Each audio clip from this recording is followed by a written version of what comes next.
Tenne Brahma-Sampradaya adikavaye mujantija suraya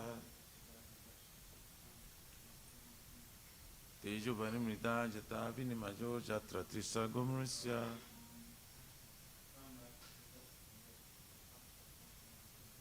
Dhamnasvena sada nirastakuhakam satyang paramdimahi. O my Lord Śrī Kṛṣṇa, Son of Vasudeva, O all-pervading personality of Godhead, offer my respectful obeisances unto you. I offer my respectful obeisances unto you. I meditate upon Lord Śrī Kṛṣṇa because he is the absolute truth. I meditate upon Lord Śrī Kṛṣṇa because he is the absolute truth. And the primeval cause of all causes. And the primeval cause of all causes. Creation, sustenance, and destruction of the manifested universes. Of the creation, sustenance, and destruction of the manifested universes. He is directly and indirectly conscious of all manifestations. He is directly and indirectly conscious of all manifestations. And he is independent because there's no other cause beyond him. And he is independent because there's no other cause beyond him. It is he only who first imparted the Vedic knowledge into the heart of Brahmaji. It's the only who first imparted the Vedic knowledge unto the heart of Brahmaji. The original living being. The original living being. By him, even the great sages and demigods are placed into illusion. By him, even the great sages and demigods are placed into illusion. As one is bewildered by the illusory representations. As one is bewildered by the illusory representation. Of water seen in fire or land seen on water. Of water seen in fire or land seen in water. Only because of him do the material universes. Only because of him do the material universes. Temporarily manifested by the reactions of the three modes of nature. Temporarily manifested by the reaction of the three modes of nature. Appear factual, although they are unreal. Appear factual, although they are I therefore meditate upon him, Lord Śrī Kṛṣṇa. I therefore meditate upon him, Lord Śrī Kṛṣṇa. Who is eternally existent in the transcendental abode. Who is eternally existent in the transcendental abode. Which is forever free from the illusory representations of the material world. Which is forever free from the illusory representation of the material I world. meditate upon him, for he is the absolute truth. I meditate upon him, for he is the absolute truth. Dharma projita kaitravotra. Dharma prujita kaitavutra. Paramo nirmatsaranam satam. Paramo nirmashranam satam. Vedyam vastavam atravastu. Vedyam vastavam atravastu. Shivadam tapatrayanmulanam. Shivadam tapo trayamulanam. Srimad Bhagavate Mahamuni Krite. Srimad Bhagavate Mahamuni Krite. Kimva Purer Ishwaraha. Kimva Purer Ishwaraha. Sadyo Hridi Avrudyate-tra. Sadyo Hridi Avrudyate-tra. Kriti Bihi Sususubhistakshana. Completely Completely rejecting all religious activities which are materially motivated. Completely rejecting all religious activities which are materially motivated. This Bhagavata Purana propounds the highest truth. This Bhagavata Purana propounds the highest truth. Which is understandable by those devotees who are fully pure in heart. Which is understandable by those devotees who are fully pure in their heart. The highest truth is reality distinguished from illusion for the welfare of all. The highest truth, the reality distinguished from illusion for the welfare of all. Such truth uproots the threefold miseries. Such a truth uproots the threefold miseries. This beautiful Bhagavatam compiled by the great sage Vyasadeva in its maturity. This beautiful Bhagavatam compiled by the great sage Vyasadeva in maturity. Is sufficient in itself for God realization. Itself for God realization. What is the need of any other scripture?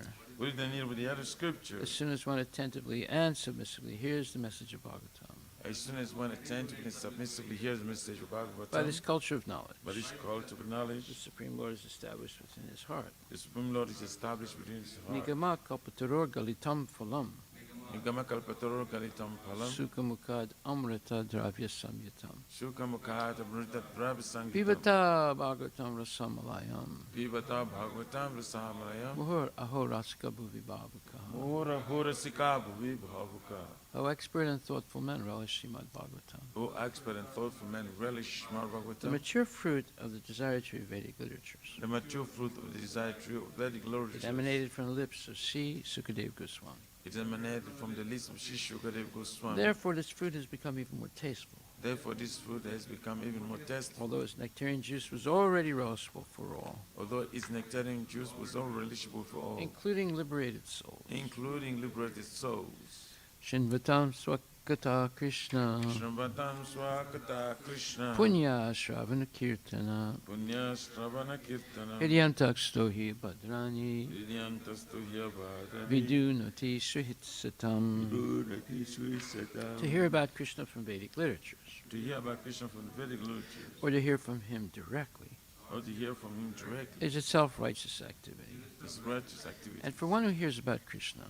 And for one who hears about Krishna. Lord Krishna is dwelling in everyone's heart. Lord Krishna is dwelling within everyone's heart. Acts as a best wishing friend. Acts as the best wishing and purifies the devotee who constantly engages in hearing of him. And purifies the devotee who is constantly engaged in hearing of him. Nasta prayesu bhadresu. Nasta prayeshu bhadresu. Nityam bhagavata sevaya. Nityam bhagavata sevaya. Bhagavati uttamasloke. Bhagavati uttamasloke. Bhaktir bhavati naistike. Bhaktir bhavati naistike. In this way, a devotee naturally develops his dormant transcendental knowledge. In this way, a devotee naturally develops dormant transcendental knowledge. As he hears more about Krishna from the Bhagavatam. As he hears more about Krishna from the Bhagavatam. And from the devotees. And from the devotees. He becomes fixed in the devotional service of the Lord. He becomes fixed in devotional service of the Lord. Tadarajastamo bhava. Tadarajastamo bhava. Kamalobhadayaschaye. Kamalobhadayaschaye. Cheta etairanavidam. Cheta etairanavidam. Stitvam sattve prasidati. Stitvam sattve prasidati. By development of devotional service. By development of devotional service. One becomes freed from the modes of passion and ignorance. One becomes freed from the modes of passion and ignorance. And thus material lust and avarice are diminished. And thus material lust and avarice are diminished. Evam prasanna manaso. Evam prasanna manaso. Bhagavat bhakti yogataha. Bhagavat bhakti yogataha. Bhagavat tattva vijnanam. Bhagavat tattva vijnanam. Mukta sanghasya jayate. Mukta sanghasya jayate. When these impurities are wiped away. When these impurities are wiped away. The candidate remains steady in his position of pure goodness. The candidate remains steady in becomes enlivened by devotional service. Becomes enlivened by devotional service. And understands the science of God perfectly. And understands the science of God perfectly. Vidyate hridaya grantis. Vidyate hridaya grantis. Siddhyante sarva samsaya. Siddhyante sarva samsaya. Siyante chasya karmani. Siyante satya karmani. Krishna evatmanishvare. Thus bhakti yoga severs the hard knot of material affection. Thus the bhakti yoga severs the hard knot of material affection. And enables one to come at once to the stage of a samsayam samagram. And enables to come at once to the stage of assumption samagram. Understanding of the supreme absolute truth, personality of Godhead. Understanding of the supreme absolute truth, personality of Godhead. Therefore, only by hearing from Krishna or from his devotee in Krishna consciousness. Therefore, only by hearing from Krishna or from his devotees in Krishna consciousness. Can one understand the science of Krishna. Can one understand the science of Krishna? Srimad Bhagvatam, chapter 19, verse number 5. Ato vihayaman amuntnam. Ato vihayaman amun chalokam. Ato vihayam amun chalokam. Vimarsito he yataya purastat. Vimarsito he yataya purastat. Krishnangri sevam adimanyamana. Krishnangri sevam adimanyamana. Upavisat prayam amartyanadyam. Upavisat prayam amartyamadyam. Translation by Srila Prabhupada. Maharaj Parikshit sat down firmly on the banks of the Ganges to concentrate his mind in Krishna consciousness, rejecting all other practices of self-realization. Because transcendental loving service to Krishna is the greatest achievement, superseding all other methods. For a devotee, purport by Srila Prabhupada, for a devotee like Maharaj Parikshit, none of the material planets, even the topmost Brahma-loka, is as desirable as Goloka Vrndavan, the abode of Lord Śrī Kṛṣṇa, the primeval Lord and original personality of Godhead. This earth is one of the innumerable material places within the universe, and there are innumerable universes also within the compass of the Mahatattva. The devotees are told by the Lord and his representatives, the spiritual masters or ācārya, that not one of the planets within all the innumerable universes is suitable for the residential purposes of a devotee. The devotee always desires to go back to Godhead, or back home, back to Godhead, just to become one of the associates of the Lord in the capacity of servitor, friend, parent, conjugal lover of the Lord, either in one of the innumerable Vaikuntha planets or in Goloka Vrndavan, the planet of Lord Śrī Kṛṣṇa. All these planets are eternally situated in the spiritual sky, the Paravyoma, which is on the other side of the causal ocean within the Mahatattva. Maharaj Parikshit was already aware of all this information due to his accumulated piety and birth in a high family of devotees, Vaishnavas. And thus he was not at all interested in the material arrangements, but they cannot conceive of the highest planet. And not at all interested in the material planets. Modern scientists are very eager to reach the moon by material arrangements, but they cannot conceive of the highest planet of this universe. But a devotee like Maharaj Parikshit does not care a fig for the moon, or for that matter, any of the material planets. So when he was assured of his death in a fixed state, he became more determined in the transcendental loving service of Lord Krishna by complete fasting on the bank of the transcendental river Yamuna, which flows down by the capital of Hastinapura in the Delhi state. Both the Ganges and the Yamuna are Amartya, transcendental rivers, and the Yamuna is still more sanctified for the following reasons. Srila Prabhupada Ki Jai. So we see that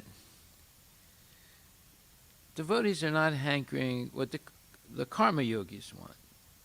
The karma yogis, they want mostly elevation to higher material planets, where the karma or the activities there are much more desirable than on the earth, and obviously much more desirable than the lower planets. But Maharaj Parikshit is not interested in anything like that. It says, for a devotee like Maharaj Parikshit, none of the material planets, even the topmost Brahma-loka, is as desirable as Goloka Vrndavan, the abode of Lord Śrī Kṛṣṇa, the primeval Lord and original personality Godhead. So, why would he want this? Because he knows about it, that's why. He knows what is the material world, whether, and because Bhagavad Gita says, Abrahma Bhuvana Loka Punaravartin Origina. Whether one, from the highest planet to the lowest planet, all are places of misery where there's repeated birth and death. So therefore, knowing this, one person like Maharaj Parikshit does not desire elevation to the higher material planets, because it's the same old thing. There's repeated birth and death. There's going to be a struggle for existence. There's going to be misery. So why would he want to go to a place like that?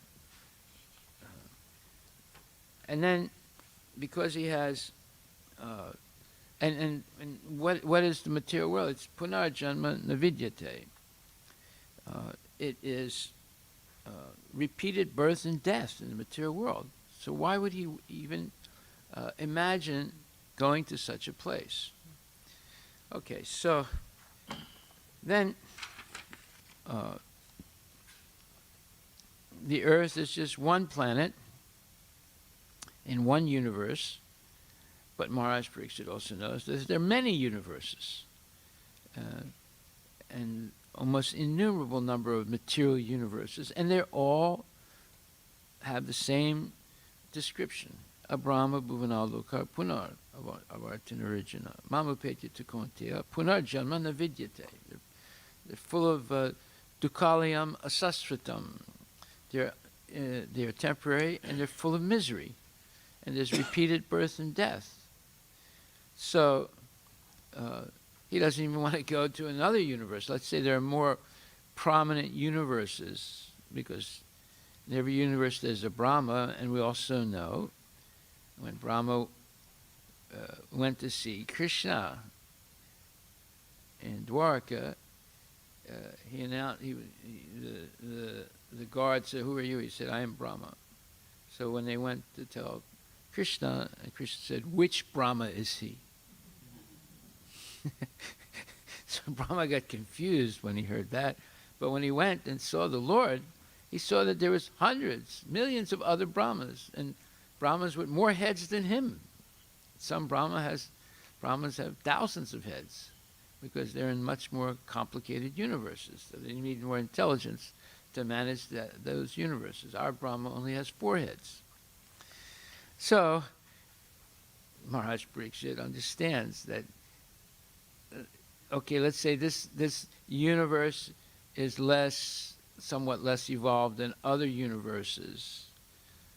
But he doesn't want to go to those universes either, because it's all the same, from the top planet to the lowest planet. They're all places of misery, and there's all struggle for existence. Why is there struggle for existence? Because people are ignorant that they have an eternal soul. They think, I am the body. So they're struggling to hold on to the body as long as possible, and they're trying to find some miraculous way to maintain life in the body and life on this planet forever. And that's impossible. So they're always struggling with the body. And they make many hospitals and vaccines and different medicines. Just like one devotee in France just sent me yesterday a video made in India of a lady questioning one of the top Ayurvedic doctors in India about, because Modi now has asked the Ayurvedic doctors, prominent doctors in India, to find a preventive for COVID and a cure. And by asking that question to the Ayurvedic doctors, all the Ayurvedic doctors are excited now, because if they do that, then it'll put, in their minds, they'll think that, oh, well, Ayurveda is not about well-being. It's actually a bona fide medical practice, in the same way as the allopathic doctors. So this top Ayurvedic doctor started talking exactly like the other doctors, the nonsense doctors. Talked exactly the same way. Now we have our team, and we're gathering so much information, and we're going to examine all the different Ayurvedic herbs and choose the ones that are most efficient and most adapted. And then the lady asked the question, said, "But Dr. Panditji," she said, "isn't it true that Ayurveda is like specific for finds a cure that's specific for each person?" He said, "Well, that's true. That's true. Yeah, that's true. But we're going to do something more general." That the whole thing was nonsense. So I wrote back to my friend, and I said, "This whole thing is commercial. It's nonsense. It's based on speculation, because Ayurveda is studied in the Atharva Veda by much greater doctors than they have today, and it doesn't need any more experimentation and writing papers and this thing and that thing. It's part of the Vedas, and the Vedas generally are perfect in the information that they give. So why do we have to do more research? Why do they have to write more papers and things like that? That means they don't know they don't understand Ayurveda themselves. They're not really that great, you know. So the lady kept asking him questions. She kept saying, "Well, doctor, because he kept saying we're getting our teams ready. These are the top Ayurvedic doctors in India. We're going to do this research and write many papers, and we're going to examine all the herbs. All the herbs have already been examined, right? And all the research has already been done. And he said, yeah, even in the Ayurvedic practice, in the ancient scriptures, they talk about epidemics. So therefore, they also knew that there might be some cure for everybody that's universal. But, you know, we're going to work on this and find it. But they already found it. Right? So the point is that this is all a commercial thing. It has nothing to do with actually medicine. Just like nowadays they're talking about they have the vaccine for COVID, and now they're giving the shots to people. That's not the real cure. That's not the real cure. It's a preventive vaccine. It doesn't cure COVID. It's supposed to be a preventive vaccine, but it's imperfect preventive vaccine, just like all the flu vaccines are imperfect preventive vaccines, you see. So here we see that there's a huge hoax, and it's just part of the general theme of struggle for existence in the material world. We discussed this very much yesterday by reading that wonderful lecture by Srila Prabhupada, that people don't realize that the solution to the problem of sickness, of old age, of disease, of death, and so forth, is to become Krishna conscious. That's the solution. Where you get your spiritual body, you go back to Godhead. They're not going to find any way to make this body that we have now eternal. It's not possible. There's no way that they're going to stop sickness. And just by opening more hospitals doesn't solve the problem. It just proves that more people are sick. So here it says, the devotees are told by the Lord and his representatives, the spiritual masters or ācāryas, that not one of the planets within all the innumerable universes is suitable for the residential purposes of a devotee. So why are they trying to go to the moon? Why are they trying to go to Mars? Well, they haven't really gone to the moon, and they're not really going to be able to go to Mars. But these are all childish attempts based on speculation and the refusal, absolute refusal to take instruction from Vedic scriptures and bona fide Vaishnava Sampradayas about what is the real situation in this material world, who is God, what is the spiritual world, and how to attain it. The devotee always desires to go back home, back to Godhead, just to become one of the associates of the Lord in the capacity of a servitor, friend, parent, or conjugal lover of the Lord, either in one of the innumerable Vaikuntha planets or in Goloka Vrndavan, the planet of Lord Śrī Kṛṣṇa. So today, we don't hear about Vaikuntha or Goloka in schools. We're educated that we're an accident. It all happened by an accident. And that some electrical or lightning struck a primeval protein soup that was in the North Pole, and all of a sudden one amoeba was formed, and that amoeba became 2 amoebas, and the 2 amoebas became 4 amoebas, and eventually through some mixing up of the genes, it became a 2-celled living entity instead of a 1-celled living entity, and then eventually a 4-celled living entity, and then eventually human being. This is all nonsense. It's all crazy stuff. It has no factual basis to it at all. But that's what they're taught in school. That as the origin of the species, it happened like this, and it all happened by accident. Human beings are an accident. See? So therefore, there's no meaning to life other than eat, sleep, mate, and defend. See? So kids are being taught to live on the level of animals and not live as a genuine human being. And their parents are pushing them toward this. You have to go to this school. You have to learn this. Yeah, and along with learning how to be an engineer, you also have to learn about Darwin and Freud and Marx. You know, see. So these are the three main, let's say, gurus of modern education: Darwin, Freud, and Marx. Darwin teaches you that human beings are an accident. It all happened by some crazy process called the survival of the fittest and genetic mutation and blah, blah, blah. It's all nonsense. There's no proof of that.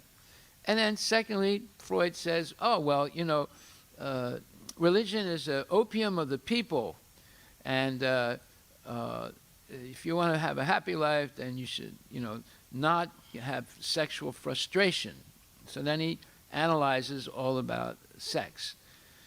And then Marx, he says, well, look, you know, capitalism is a bad thing, you know, and communism is the only way, and we have to attain perfect communism by first having a dictatorship, and then afterwards everyone will be owners. But that never happens.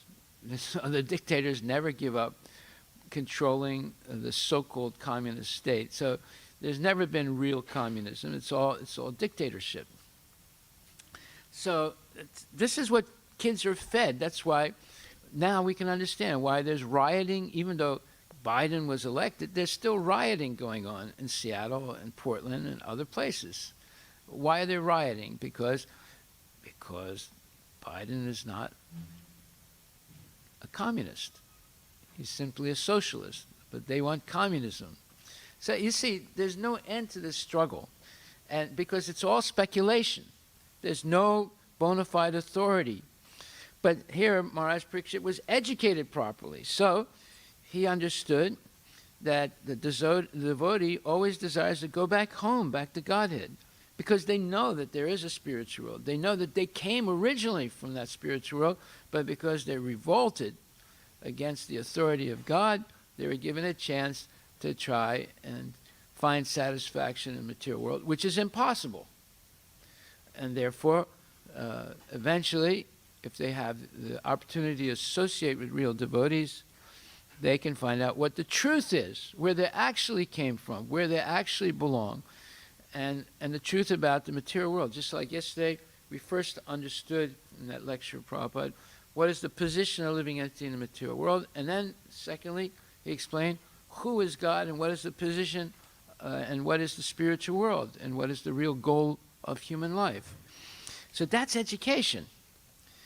That's real education. And Prabhupada explains this even more thoroughly in a lecture, Srimad Bhagavatam, 7th canto, 9th chapter, verse number 18 and 19. So number 18, it's a very interesting verse. Prahlad Maharaj is speaking to Lord Nrsingadev, and he says, "Oh, my Lord Nrsingadev, by engaging in your transcendental loving service, in the association of devotees who are liberated souls, hamsas, swan-like, I shall become completely uncontaminated by the association of the three modes of material nature and be able to chant the glories of your Lordship who are so dear to me. I shall chant your glories, following exactly in the footsteps of Lord Brahma and his disciplic succession. In this way, I shall undoubtedly be able to cross the ocean of nescience." Now, this is an amazing verse.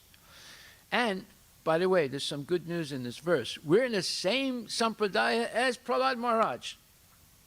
It's called the Brahma-Sampradaya, right? So that's very good news. And Prabhupada says, a devotee's life and duty are very well explained herein in this verse. As soon as the devotee can chant the holy name and glories of the Supreme Lord, meaning Hare Krishna Maha Mantra, Hare Krishna, Krishna Krishna, Hare Hare, Hare Rama, Rama Rama, Hare Hare, and glories of the Lord, that's Bhagavad Gita, that's Srimad Bhagavatam, that's Brahma Samhita, all bona fide mantras that should be sung and chanted. Therefore, he certainly comes to the liberated position by chanting the holy name and the glories of the Supreme Lord. Attachment for glorifying the Lord by hearing and chanting the holy name and activities of the Lord, Shravanam, Kirtanam, Vishnu,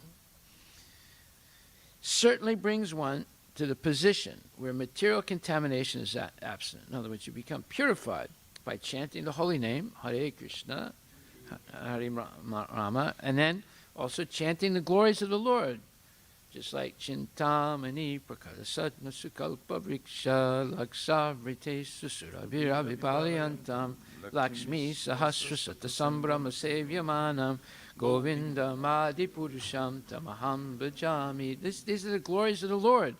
This is a prayer by Brahma himself, the founder of the Brahma-Sampradaya, the direct student, direct disciple of Lord Krishna himself, right? Enlightened by the Lord himself through the heart. Tene Brahma Hridaya Adhikavaye Muyanti Atsurayaha. Attachment for glorifying the Lord by hearing and chanting the holy name and activities of the Lord, Shravanam, Kirtanam, Vishnu, certainly brings one to the position where material contamination is absent. One should chant the bona fide songs received from the disciplic succession. So we're chanting bona fide songs received from the disciplic succession of Narottam Das Thakur, of the Goswamis, of Bhaktivinoda Thakur, and so forth. See? These are the bona fide Vaishnava, let's say, bhajans. And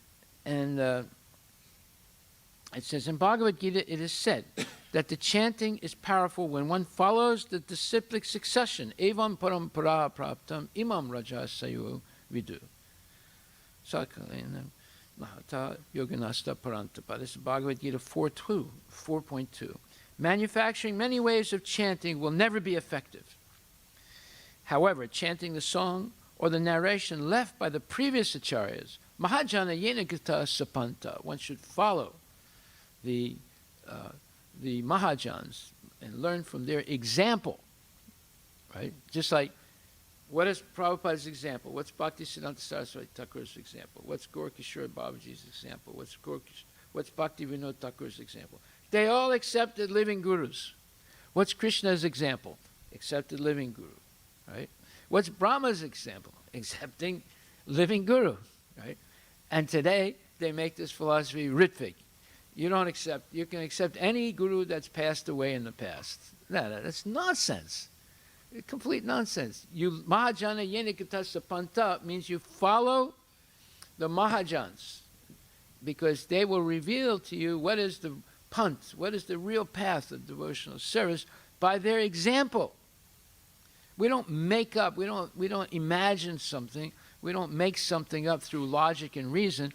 We follow their example. So therefore, Prabhupada is saying here, manufacturing many ways of chanting will never be effective. Yeah, don't make up songs, don't make up poetries and things like that. Just follow what has been given to us by the ācāryas and the Mahajans.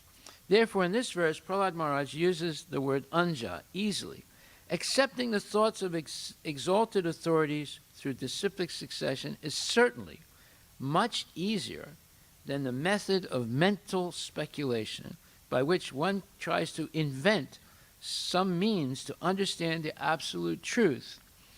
The best process is to accept the instructions of the previous acharyas and follow them. Okay. By following this easy method, one is liberated from the contamination of the material modes of nature, and thus one can certainly cross the ocean of nescience in which there are many miserable conditions. By following in the footsteps of the great acharyas, one associates with the Hamsas, or Paramahamsas, who are completely freed from material contamination. Indeed, by following the instructions of the acharyas, one is always freed from all material contamination, and thus one's life becomes successful. For one reaches the goal of life.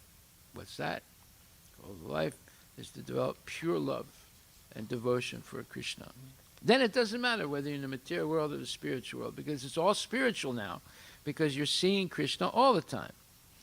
Of this, there's no doubt. Attempts to mitigate the miseries of material existence by material methods, hospitals, vaccines, this thing, that thing, will never be successful One must take the Krishna consciousness to become really happy, otherwise happiness is impossible. One might say that becoming advanced in spiritual life also involves tapasya, voluntary acceptance of some inconvenience. However, such inconvenience is not as dangerous as material attempts to mitigate all miseries. Yeah. Already, more than 100 people have died by getting the vaccine for COVID. Did you know that? They died because of the vaccine. Yeah, look that up. See if you can find that. So, this is extremely interesting. Prabhupada says, no material means can really give relief. Relief of the suffering. Just like a boat cannot give protection to a drowning man. So Prabhupada says, this is a very instructive verse, this 7:9:19. The whole world is planning to give relief to the suffering humanity. But the foolish people, they do not know that you may do your best, but if it is not sanctioned by the Supreme Lord, all these measures will not be of any use. Yes. Why? We have got science, medicine, and relief arrangement. They are all useless. Wow, Prabhupada is amazing. He spoke this, what year did he speak this? February 26, 1976. He says they're all useless. Yes, they are useful so long or as long as Krishna says yes. If Krishna says no, then in spite of all this relief, nothing will be done. This is the answer. You can open many hospitals, but if Krishna says that this patient must die, you cannot give any protection. That is not possible. In spite of your hospital, good medicine, good physician, the patient must die.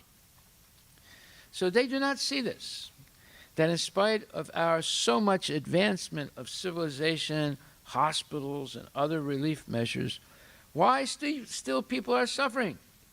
You are increasing hospital or beds of hospital. You are very much proud that we have opened hospitals. What does it mean? That means people have become more diseased. You have open hospitals. You are very much proud, but what is the other side? Other side, that people have increased their disease condition, that they do not see. They do not see this. They are simply proud of increasing hospital. Why there should be hospital? Why not stop disease? That is scientific advancement. Stop disease, and there will be no need of opening hospital. Krishna therefore presents in the Bhagavad Gita that you rascal, you see, real problem is janma mrityu jara vyadi. Bhagavad Gita 13:9. You can invent very nice, up-to-date, modernized medicine, but why don't you stop disease? That you cannot do. That is not possible. Janma mrityu jara vyadi. You are taking so many measures to stop untimely death. Just like in your country, there are beaches and so many warnings. Don't come here. And there is guard. I mean, he's talking about a safeguard. Seeing if anyone is dying. But you cannot stop death. That is not possible. You may take measures. You may undertake different measures to do this. So many. You cannot stop death. Children, somebody says, the parents do not take care. But even the parents take care. It is guaranteed that the children will not die? No. There are many rich men. They are taking care of their children. Rich men, they are taking care of the diseased person. Good physician, good medicine. Why the diseased person dies anyway? Why the children suffering anyway? So these things are to be observed. Why these things happen? That means the ultimate control is in the hand of Krishna. If Krishna sanctions, then everything will be possible. So why not take shelter of Krishna? This is the idea. You take shelter of Krishna, and if Krishna likes, he will give you all protection. And he promises that. I'll give protection. Sarvadharman parityaja. Mamekam saranam raja. Ham tvam sarvapapebhyo. Mokshisyami mahasucha. Because we become diseased, we become subject to birth and death. This is all due to our sinful activities. Yeah, I don't hear anybody say, not even in India, not even the Ayurvedic doctor, right? They're all brought up in India.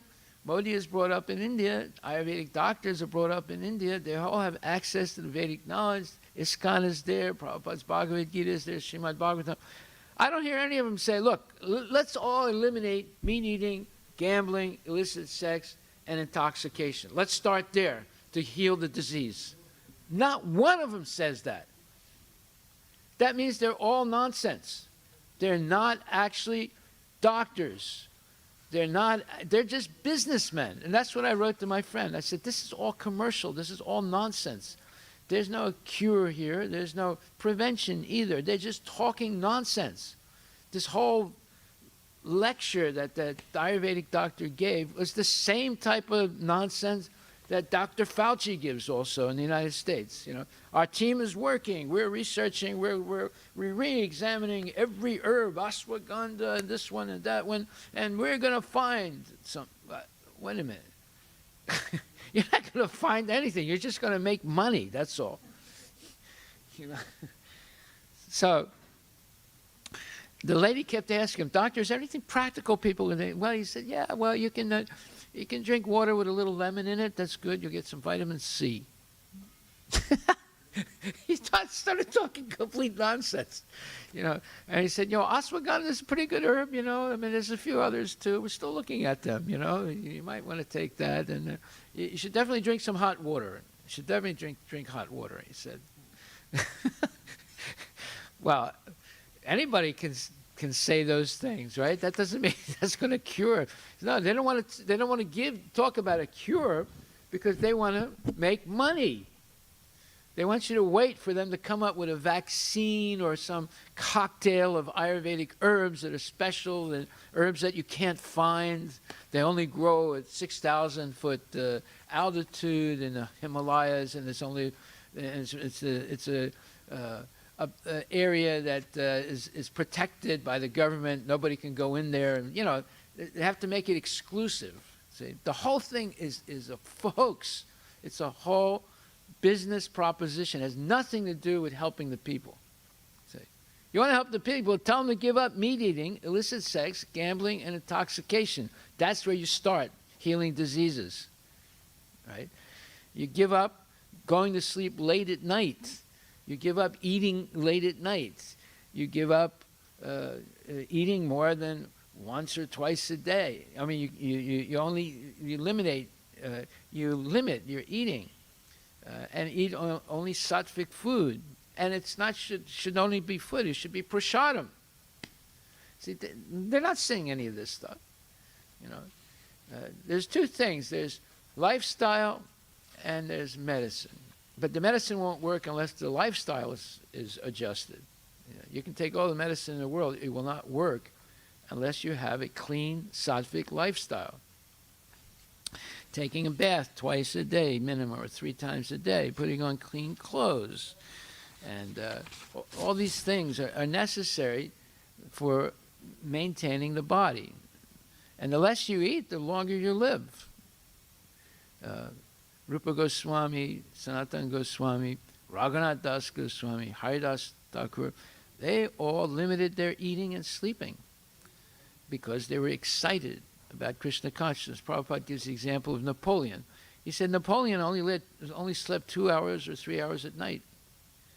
And he wasn't Haridas Thakur or Raghunath Das Goswami. He was Napoleon. He was excited by conquering. Therefore, he couldn't sleep. He'd wake up after an hour or two of sleep, and he'd collect all his secretaries all around him.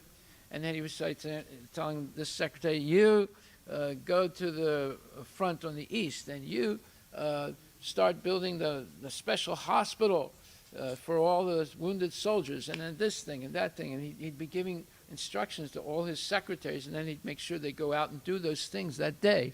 He was excited about conquering. Now, what happens if you get excited about Krishna consciousness? You become like the Goswamis, who hardly slept or ate anything. They were so excited learning about Krishna and preaching and helping people become Krishna conscious. So one time we were on a morning walk with Prabhupada in Paris, and we went to Place de la Tuileries, and that's a beautiful place. And no, it's Place de la Concorde, and it's a beautiful place. That's where the obelisk is. It's something that the French stole from Egypt. This is magnificent statue, not a statue, but it's a column. It's right in the middle of this gigantic square area where there are a lot of cars and these fabulous buildings. And Prabhupada was standing on this on the big platform of the Musée de l'Homme, the Museum of Humanity, and looking out over this panoramic view of this Place de la Concorde, Concord Place with the obelisk. And the other side, he saw, far away, he saw this beautiful building. He said, "What is that building?" And we said, "Oh, that's, what's the name of that?" Anyway, we said it's the hospital that Napoleon built for all his soldiers that get wounded. It's a huge building, right? And it's very, very nice. And it's the original building. Nothing had been done. I mean, it's been kept up and taken care of. And it was built around 1815, 1820. And Prabhupada said, "Oh, Napoleon built it?" And we said, "Yes, Prabhupada." He said, "It's a very nice building." And then he said, "The building is still there, but where is Napoleon?"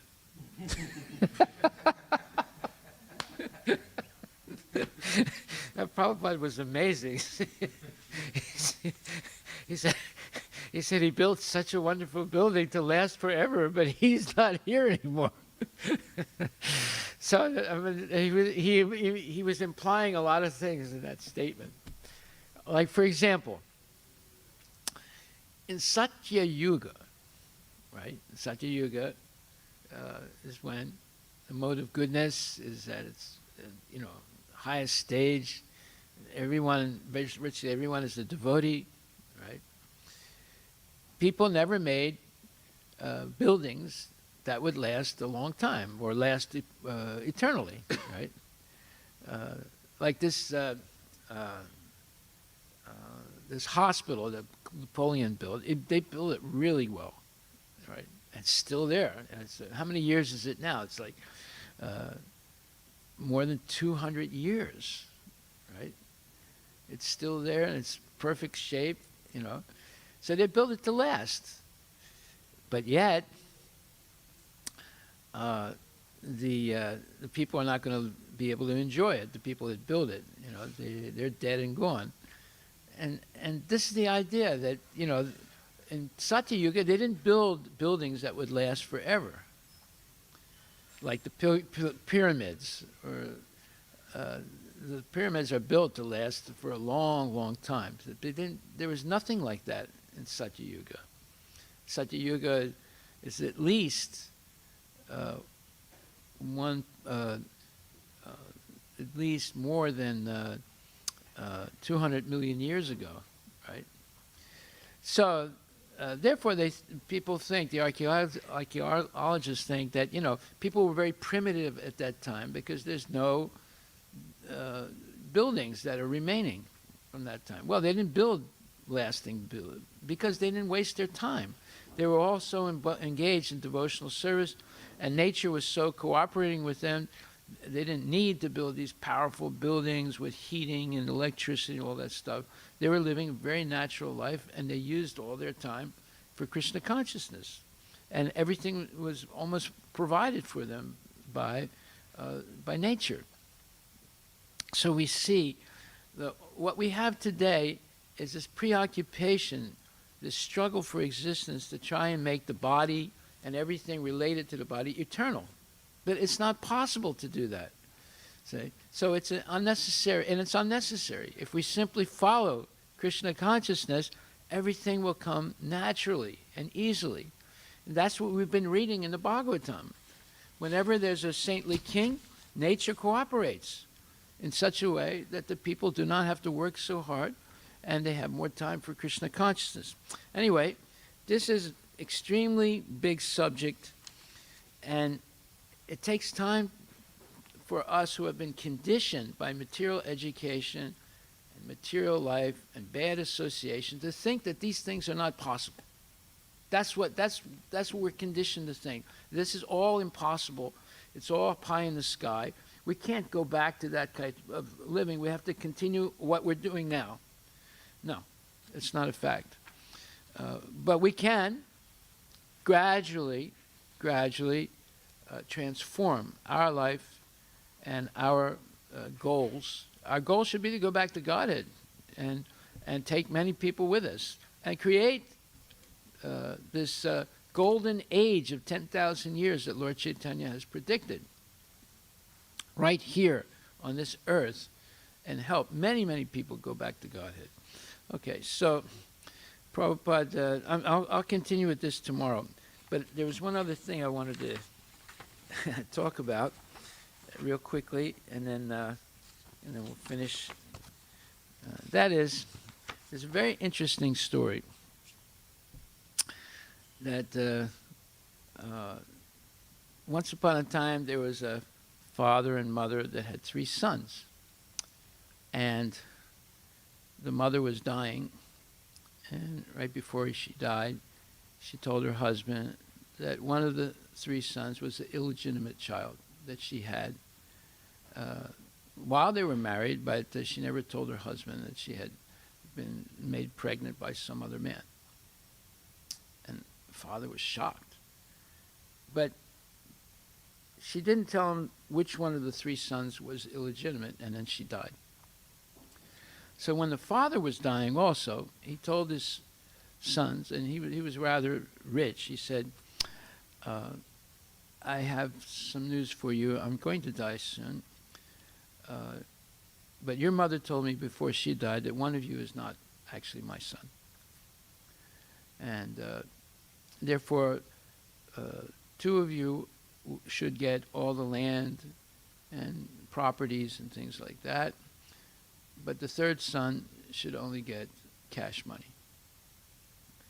But we don't know which one is the 3rd son that's not legitimate. So he said, there's one wise man in this other village.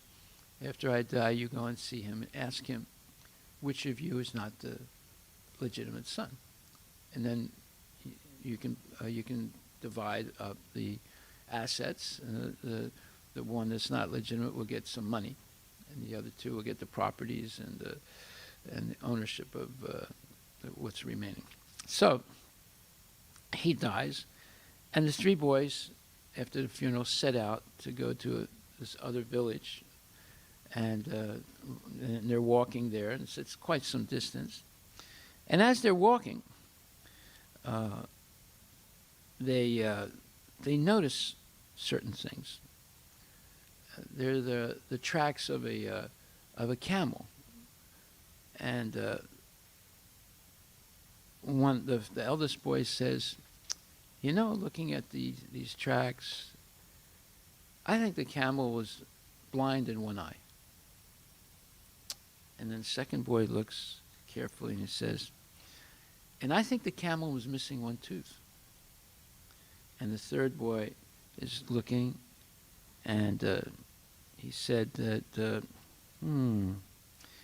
I think the camel was carrying a sack of butter and a sack of honey.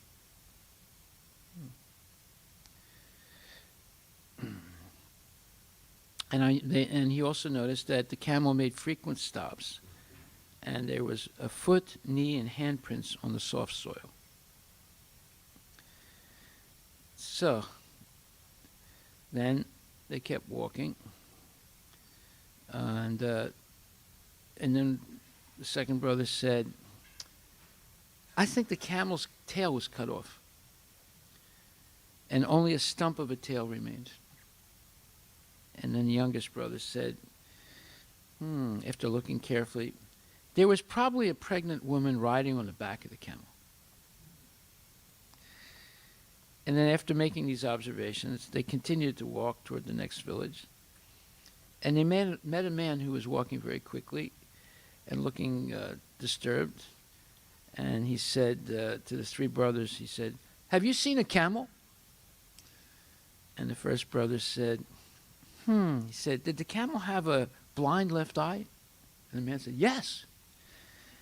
And another one said, "Was he missing a tooth?" And the man said, "Yes." And the third brother said, "Did he have a stunted tail?" And the man said, "Yes, yes." And then another brother said, "Was he carrying a sack of honey and a sack of butter?" And the man said, "Yes, yes, yes." And he said, and another brother said, "There must have been a pregnant woman riding on a camel's back. Is that a fact?" And he said, "Yes. You know where my camel is?" And they said, "No, we don't know where it is." So the man was shocked. He said, "What?" He said, "You know so many details about the camel, but you don't know where it is? You must have seen it." And they said, "No, we never saw your camel." So the man was really frustrated. And he said, "Look," he said, "I'm going to warn you right now. Either you're lying or you are the thieves themselves of the camel." So he left them, and he went to the village where the boys were going to go, and he spoke to the wise man who was also like the elder of that, and he told him that there are these three boys that are coming here, and I think they stole my camel. And so he said, "Be on the lookout." And they are insisting they never saw my camel, but they knew everything about the camel. So he said it's impossible to believe that either they saw the camel or they're the actual thieves. So after he left, the three boys came to that man that the father told to see. And this man, the wise man, who was also a judge, he began to speak to the brothers. He said, "Obviously you three boys met some man on the way here who had lost a camel. And he claims that you were able to describe the camel perfectly, all the little aspects of the camel. But yet you insist you didn't see the camel. So this seems to be impossible and highly suspicious. What do you have to say about this?" So the eldest brother said, "Sir, we swear that we did not see the camel. We were able to surmise different facts or details by carefully noticing the footprints and other signs on the dirt road." So the wise man said, "Well, what led you to believe that the camel had only one eye?" So the elder brother said, "Sir, I noticed corn was growing on the fields on both sides of the road, but the camel ate only from the right side. This observation led me to believe that he must be blind in the left eye because he did not eat from the left side of the road." So the judge said, "Hey, that makes sense. Why did you think the camel had a missing tooth?" So the second brother said, he said, "I saw a repeat pattern in the grass that remained after the camel took a bite. When he cropped the grass, there was always a tuft of grass left that indicated the animal must lack a tooth." So the judge said, "Hey, good for you." He said, "Now tell me why you think the camel has a stump of a tail." So another brother said, "Sir, I noticed the dung droppings of the camel were always in a small mound. If the camel had a long tail, it would have been obliged to wag it continually to keep the flies away in this sultry hot weather. Its wagging tail would have dispersed the falling dung and would not have left a neat mound." Wow. So man, the judge was really impressed. He said, well, how could you know that the camel was carrying one saddlebag of honey and one of butter?" And the elder brother again spoke. He said, well, sir, I saw that there were bees on one side of the road where droppings of honey fell, and on the other side there were ants that were drops of butter, where the drops of butter fell. Then he said, but what prompted you to think that there was a pregnant woman riding the camel? So the youngest brother said, well, whoever was riding the camel made frequent stops and dismounted by forcing the camel to bend down so that she could slide off one side with both feet planted on the ground. Then I noticed the person came to their knees with both hands pressing down on the soil as if she needed to push herself upright first on her knees and then on her feet.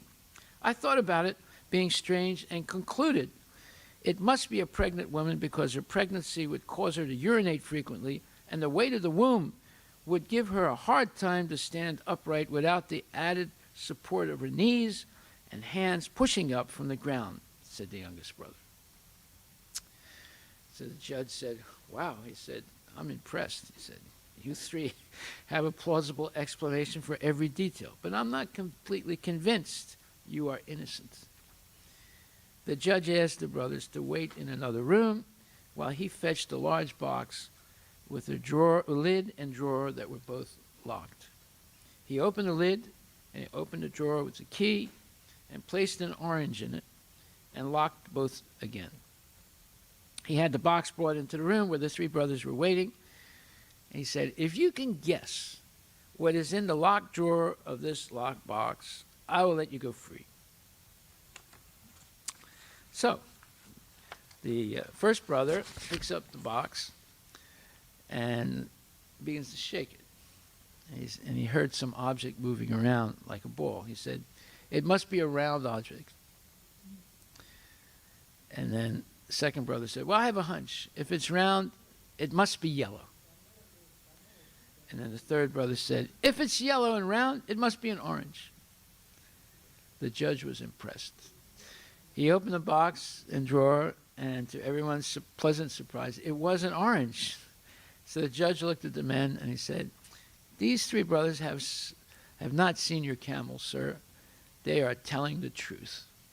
Whoa. So he asked the three brothers to wait for dinner to be his guests. And he talked to his wife and asked her to cook a dinner for the three visitors. She prepared some rice preparation with fresh yogurt and fresh baked bread and cooked vegetables and fresh grapes for dessert. Sounds like a devotee. Sounds like an ācāryas feast. Right? So the judge's wife set the table and served the boys with plentiful portions of each preparation, but he did not sit with them. He remained concealed behind the curtain, and the wife excused herself and went out of the room also. So when the wife left, the brothers began to eat alone, and the eldest brother said, this yogurt was made from the milk of a cow who was fed with old hay and grain that had rat droppings in them. And the other brother said, second brother said, this bread is fresh baked, but I detect that the woman that kneaded the dough and baked it was having her menstrual period. And the third brother said, our host is a competent judge, but he must not have been born of his father. Whoa. So when the three began to eat the fresh grapes, they looked at each other, and the eldest brother said, the grapes are fresh. However, the grapevines from which these grapes were picked had their roots in the graveyard. So the judge heard this, and while they were eating, and when he finished, he went to his mother's house immediately, and he was really disturbed. And on entering the house, he kissed his mother and said hello, and asked her with a serious voice, he said, Mom, you have to tell me, I have a doubt. Someone told me that I am not your legitimate son. Is it absolutely necessary that you tell me the truth? The mother was silent. And he repeated himself again, and he insisted that she reveal the truth. So she said, my son, your father and I couldn't conceive a child. He wanted a son. After many years, we were desperate. You were the son of a poor family. They agreed to sell you for a considerable sum of money so that we could adopt you. We never told you. I'm surprised you found out, as no one, and I mean no one, knew about this except your father and I. So the judge thanked his mother for the truth, but he didn't tell her how he found out. He went right away to the dairy farmer from whom his wife purchased the milk. And he said, "Can I inspect your barn where you feed the cows?" And the dairy farmer said, "Yes." So he inspected the barn, and he saw that there was dry old hay that had rat droppings in it. So the dairyman, of course, the judge inspected the hay in the barn and the cows, and he pointed to the droppings, to the farmer, the rat droppings, to the dairyman. And the dairyman shrugged his shoulders and said, "What can I do?" He said, "The rats take refuge in the barn in the winter because it's warmer." So then the judge went to see the vine keeper who grew the grapes and asked him if he could take a look at the vines. And the farmer took him to the vineyard to inspect his grapes. And he had a small field. And the judge asked him if was there any history to this field that was related to the vines. And the farmer looked at him and smiled, and he told him a story he had heard from his grandfather. He said, hundreds of years ago, before there was a fierce battle fought in this village between Armenians and Turks. And it said that all the dead Armenian villages were buried in this field. So the judge returned to his house and spoke to his wife. He asked her if she was having her monthly menses. And the wife said, "How did you know?" "Yes." So the judge was amazed at the accurate guesses of the three brothers. He entered the room where they were seated waiting for him. He excused himself for not eating with them. He explained how he listened to their conversation while they were eating. He noted the different observations they made during the meal and went about the town verifying whether they were accurate or not. And he asked the eldest brother, "How did you know that the cows that gave milk for making yogurt were fed with dry hay and were mixed with rat droppings?" So the eldest brother said that he had eaten yogurt made with milk from cows fed on fresh grass. Thus, he was able to see that there was a difference in taste of the milk coming from cows fed with fresh grass and cows fed with dry grass.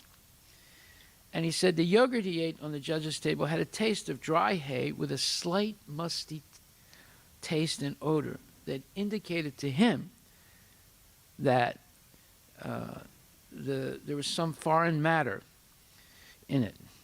And he noticed an aftertaste that was slightly acrid. So he concluded that the hay was somewhat stale and had rat droppings that gave it a bitter taste So then he asked the second brother how he knew that the person who baked the bread was having her monthly period. And he explained, "I ate the bread. I noticed there were a few uncooked lumps in the bread.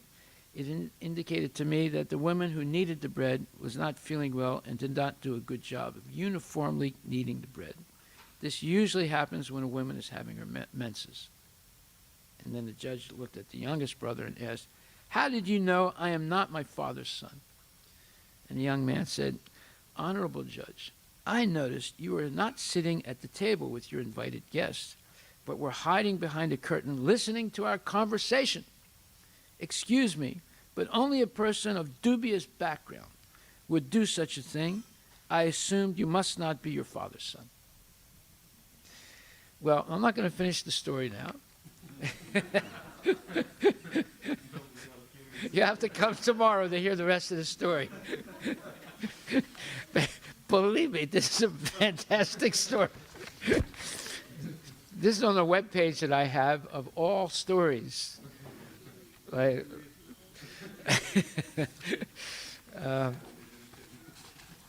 but anyway, we'll finish it tomorrow. But it has a very interesting end, very, very interesting end that you'll be amazed to hear. There is something spiritual about this story. Haribol, all glories to Srila Prabhupada.